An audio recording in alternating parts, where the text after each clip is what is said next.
Mr. Subratha Kumar Das, would you like to start? Oh, you want me? Okay. ধন্যবাদ।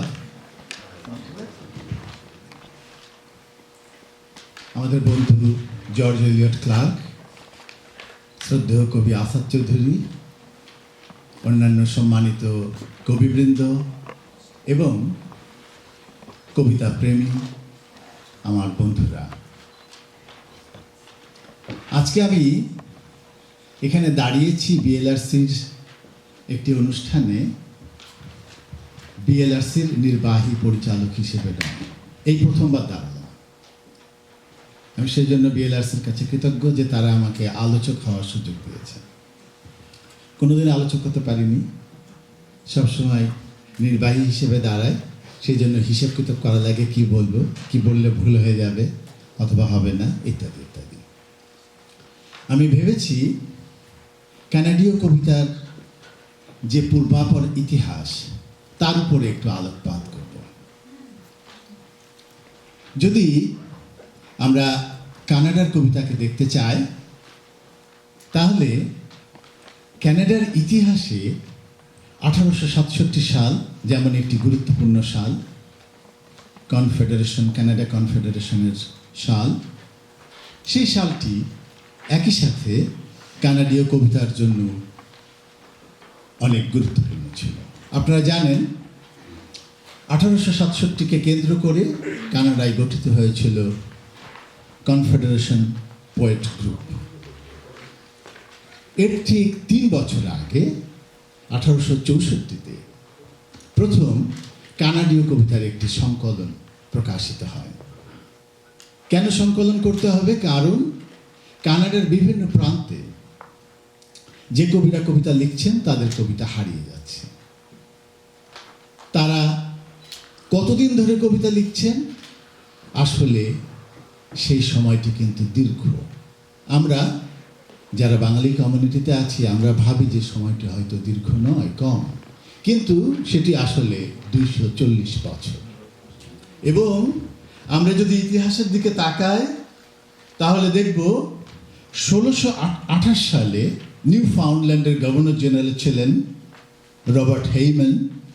Heymann প্রথম একটি বই লেখেন যেটা book length poetry written by Canadian, not born Canadian, এরকম একজন মানুষ, এবং সেই বইটির নাম ছিল কুইডলি বেটস। এটি লন্ডন থেকে ছাপা হয়েছিল। এবং এই 1628 থেকে 1825 সাল পর্যন্ত সময়কালকে কানাডার কবিতার প্রথম যুগ হিসেবে চিহ্নিত করা হয়। 1825-এ কি হয়েছিল? অলিভার গোল্ডস্মিথ নামে একজন কবি, তার জন্ম ক্যানাডায়। একজন কানাডীয়, কানাডায় জন্মগ্রহণকারী কবি প্রথম একটি বুক লেন্থ বই প্রকাশ করলেন, তার নাম ছিল দ্য রাইজিং ভিলেজ। এবং এই 1825 থেকে 1867 কনফেডারেশন, এর মাঝখানে কানাডার ইতিহাসে অনেক গুরুত্বপূর্ণ ঘটনা ঘটেছে। বিশেষ করে 1837-এ আপার ক্যানাডা, লোয়ার ক্যানাডাতে যে রিভোল্টগুলো হয়েছে সেগুলো কিন্তু কানাডার কবিতায় ব্যাপকভাবে স্থান পেয়েছে। আমরা যদি কনফেডারেশনের পরে আসি তাহলে 20 শতাব্দীর প্রথম দশকগুলো, সেখানে প্রথম কবি যিনি গুরুত্বপূর্ণ, যিনি সবচেয়ে বেশি জনপ্রিয় হয়ে উঠেছিলেন, তার নাম রবার্ট সার্ভিস। আপনাদের মনে আছে এর ঠিক 8-10 বছর আগে 1896-97 সালে ইউকনে সোনার খনি আবিষ্কার হলো এবং ক্যানাডীয় সাহিত্য কিন্তু এই গোল্ড রাশ জিনিসটা ব্যাপকভাবে প্রভাব ফেলেছিল। আপনাদের জানা আছে যে সেই সময় আমেরিকা বা নর্থ আমেরিকা থেকে, খানিকটা ইউরোপ থেকেও বটে, অন্ততপক্ষে 1 লক্ষ মানুষ ইউকনে সমবেত হয়েছিলেন সোনার সন্ধানে, এবং সেটি কানাডীয় কবিতাতে চলে আসে। তারপরে আসলো প্রথম বিশ্বযুদ্ধ 1914, এবং এই 1914-এ গুরুত্বপূর্ণ একটি কাব্যগ্রন্থ প্রকাশিত হলো, তার নাম ওপেন ওয়াটার। এবং ওপেন ওয়াটার হচ্ছে কানাডীয় কবিতায় আধুনিকতার প্রথম সূত্রপাত। অন্তমিল বিবর্জিত ফ্রি ভার্স হিসেবে ওপেন ওয়াটার প্রকাশিত হয়। প্রথম বিশ্বযুদ্ধ থেকে দ্বিতীয় যে বিশ্বযুদ্ধ, তার মাঝখানে কানাডা কবিতার অনেক নতুন নতুন চর্চা, আধুনিকতার সংযোজন, পরীক্ষা নিরীক্ষা ইত্যাদি চলতে থাকে। এবং তখন বিশেষ করে মন্ট্রিয়লে একটি বুধ গোষ্ঠী, তারা এই মডার্নিজম ইন কেনেডিয়ান পোয়েট্রি নিয়ে তারা চর্চা শুরু করেন। এবং তাদের ভিতরে যাদের নাম সবচেয়ে বেশি গুরুত্বপূর্ণ তারা হচ্ছেন ইজে প্রাট এবং এফআর স্কট। এবং সেই সময় আর যে একজন কবিকে আমরা খুব গুরুত্বপূর্ণ হিসেবে দেখেছি, তার নাম আর্ল বার্নি। এই যে আর্ল বার্নি, প্র্যাট, স্কট, তাদের সমবেত প্রচেষ্টা যখন চলছে, সেই সময় 40 এবং 50-এর দশক জুড়ে আমাদের সাথে আরও যুক্ত হয়েছেন কানাডীয় কবিতায় ফিলিপ ওয়েবের মতো কবি, পিকে পেইজের কবি, যাকে আমরা বলি গ্লোসার কবি পিকে পেইজ, ডরোথি লিপসের মতো অনেক গুরুত্বপূর্ণ বিখ্যাত কবি। 50 পার হচ্ছে আমরা, আপনাদের জানা আছে কানাডা কনফেডারেশনের শতবর্ষ পূর্তি উপলক্ষে 1967 সালে কানাডায় যে উদযাপন হবে, সেই উদযাপনের আগে কানাডীয় সরকার একটি গুরুত্বপূর্ণ উদ্যোগ গ্রহণ করে যে শিল্প সাহিত্যকে সরকারি পৃষ্ঠপোষকতায় প্রকাশ, প্রচার ইত্যাদির ব্যবস্থা করতে হবে। এবং তার ফলে কানাডা কাউন্সিল গঠিত হয়। শুধু লেখক নয়, শুধু প্রকাশক নয়, শিল্প সাহিত্যের এই অঙ্গনের প্রকাশনা সকল মানুষরা সেই সময় থেকে সরকারি সহযোগিতা পেয়ে কাজ করে চলেছেন। এবং 60-এর দশকের শেষে এসে যাকে আমরা বলি ক্যান লিট বুম ঘটল। যেই বুমের ফসল হচ্ছেন আমাদের মার্গারেট অ্যাটউড, কানাডার আজকের সবচেয়ে সম্মানীয় কবি, সারা পৃথিবীর সবচেয়ে গুরুত্বপূর্ণ কবি। তার সাথে সেই সময় আরও আসলেন মিল্টন অ্যাকর্ন, আসলেন অ্যালি ম্যান্ডেল, জন নিউলাভ, আমাদের মাইকেল ওন্দাজি, আরভিং লেইটন এবং আমার প্রিয় কবি, আমি অবশ্যই বলবো আমার অনেক অনেক প্রিয় কবি গোয়েন্ডোলিন ম্যাকিয়ান। এদের সাথে আরও যারা যুক্ত হয়েছেন, সবচেয়ে গুরুত্বপূর্ণ ব্যক্তি আজকে আমাদের সামনে যে পোয়েট লরিয়েট, তার পূর্বসূরি George Bowering, first parliamentary poet of Canada. তিনি এখনো জীবিত, 82-83 বছর বয়স হয়েছে, এখনো প্রতি বছর 2-3টে করে বই লেখেন। এবং তার সাথে আমরা দেখেছি আলপার্ডিকে। আপনারা জানেন আলপার্ডি হচ্ছে ক্যানাডার অলিখিত পোয়েট লরিয়েট। আরও আছে যিনি সব ভেঙে ফেলেছেন, ছোট হাতের বড় হাতের গল্প, কবিতা, লেখা, ছবি সব কিছুকে একসাথে ভেঙে নতুন করে একটি প্রকাশ করেছেন, তার নাম বিল বিসাইড। আরও ছিলেন লিওনার্দো কোহেন এবং ডন কোলস, দুঃখের যে গত বছর উনি মারা গিয়েছেন। এই যে ক্যানলিটের বুম, সেই বুমের ফসল এখনো চলছে। 70-এর দশকে সেই বুমের গুরুত্বপূর্ণ ব্যক্তি ড্যানিস লি এবং ডিওন ব্রান্ট। এবং ড্যানিস লি তিনি হচ্ছেন টরন্টোর প্রথম poet laureate, Dionne Brand poet laureate হয়েছেন। এবং তাদেরই পথ ধরে একসময় আমরা দশকের শেষে এসে পেয়ে যাই কানাডার বর্তমান সময়ের সবচেয়ে গুরুত্বপূর্ণ, সবচেয়ে আলোচিত কবি জর্জ এলিয়ট ক্লার্ককে। আমরা আনন্দিত, we are very glad that George has joined us. এবং তাদের সাথে আমাদের বিএলআরসির সাথে সম্পৃক্ত রয়েছেন Toronto poet laureate Anne Michaels, নতুন শতাব্দীর একজন গুরুত্বপূর্ণ কবি। আরও আছেন Richard Greene, Adam Sol, Ronna Bloom, Richard Harrison, Katherena Vermette. এরা নতুন শতাব্দীতে বিভিন্নভাবে পরীক্ষা নিরীক্ষা করে তাদের কবিতাকে আন্তর্জাতিক পর্যায়ে বিশ্বমানের করে তুলেছেন।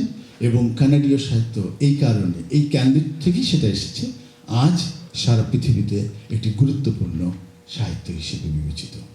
কিন্তু এই যে প্রধান ধারা, সেই ধারায় আমরা একটি নাম উচ্চারণ করেছি, তার নাম মাইকেল ওন্দাজি। মাইকেল ওন্দাজি কিন্তু তার একটি আলাদা পরিচয় আছে। আমরা যারা ইমিগ্র্যান্ট কবি, মাইকেল ওন্দাতজি কিন্তু এরকম।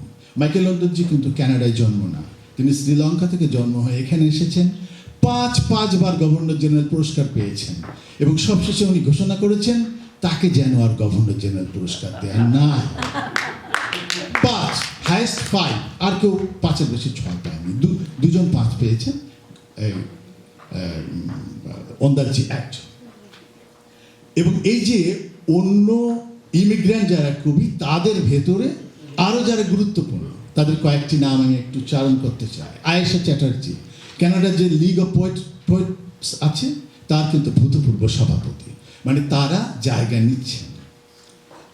বানু জান, তার বাড়ি হচ্ছে ইরানে। অ্যানাইম, তার বাড়ি হচ্ছে চীনে। দয়াল ইসলাম, তার বাড়ি হচ্ছে বাংলাদেশে। ওয়ালিশা, তার বাড়ি পাকিস্তানে। আপনারা জানেন যে ওয়ালিশা কিন্তু একটা কম বয়সী ছেলে, আমাদের ওদের মতো কম বয়সী। উনি কিন্তু এখন মিসিসাগার পোয়েট লরিয়েট, এবং কানাডার সর্বকালের বলা যায়, আমি জানি না, হয়তো সারা পৃথিবীতে হয়ে যেতে পারে, সারা পৃথিবীর সবচেয়ে বেশি বই বিক্রি হওয়া, মাত্র 1 বছরে যার 1 মিলিয়ন কপি বই বিক্রি হয়েছে, একটা 23, 24, 25 বছরের মেয়ে রুপি কর, তার কবিতা। এবং এরা মিলে, সবাই মিলে এখন কানাডীয় সাহিত্য। এবার আমি আমার কথা শেষ করব, তবে তার আগে একটু জোরে করে বলেছিলাম আমার অনেক প্রিয় কবি গোয়েন্ডলিন ম্যাকিয়ান নিয়ে একটু কথা বলব। ম্যাকিয়ান কেন আমার প্রিয়? কারণ ম্যাকিয়ান কবিতা পড়লে বোঝা যায় একজন মানুষ মেধার কত উচ্চতাকে স্পর্শ করতে পারে। ম্যাকিয়ানের কবিতা যখন পড়ি, আমার তখন মনে হয় প্রতিটি কবিতার প্রতিটি লাইনের প্রতিটি শব্দ যেন চোখের জলে মোড়ানো।